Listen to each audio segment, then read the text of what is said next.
Это новости экономики на Якутии-24, в студии Иван Лазаренко.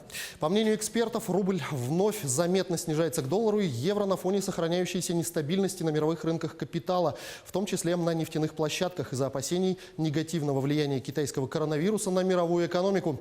Кроме того, негативное влияние на динамику нацвалюты оказывает падение нефтяных котировок из-за срыва сделки ОПЕК+ по сокращению добычи нефти. Продажа валюты Центробанком оказывает лишь косметическую поддержку рублю, не меняя общий настрой. Эффект от этих действий регулятора, скорее всего, проявится лишь через некоторое время, так как здесь важен накопленный объем валютных продаж, но локально существующие объемы не способны сдержать падение, полагают аналитики.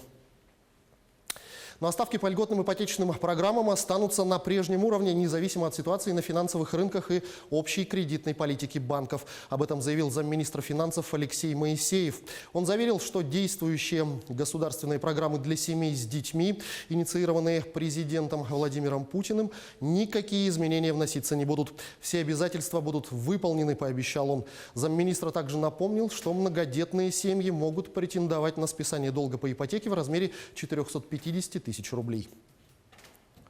Ну а в свою очередь снижение ипотечных ставок может негативно повлиять на доступность жилья, считают специалисты Центробанка.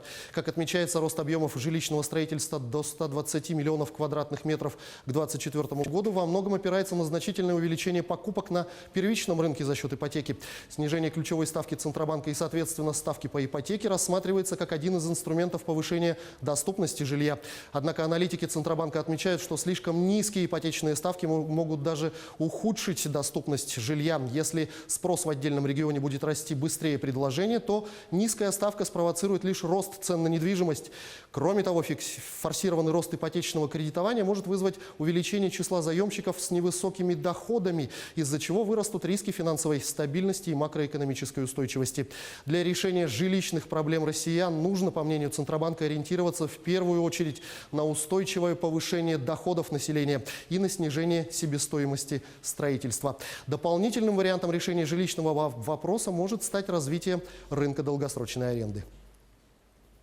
Авиакомпания «Аэрофлот» продлила сроки переоформления и возврата билетов на отмененные из-за ситуации с коронавирусом рейсы без штрафных санкций. В авиакомпании отмечают, что для пассажиров, вылет которых был запланирован до 20 марта 2020 года, включительно возврат и перебронирование осуществляется без штрафных санкций в любой день до 30 апреля 2020 года.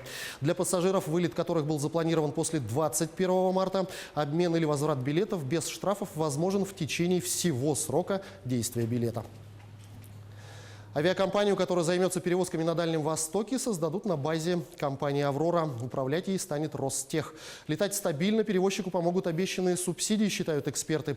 «Аврора» – это дочернее предприятие группы «Аэрофлот». Для новой авиакомпании сформируют маршрутную сеть региональных и местных перевозок на Дальнем Востоке. Должны быть обеспечены и авиаперевозки в труднодоступных районах. Этот вопрос был вынесен в отдельный пункт декабрьского поручения президента. Дальневосточная авиакомпания получит субсидии, их объем пока неизвестен.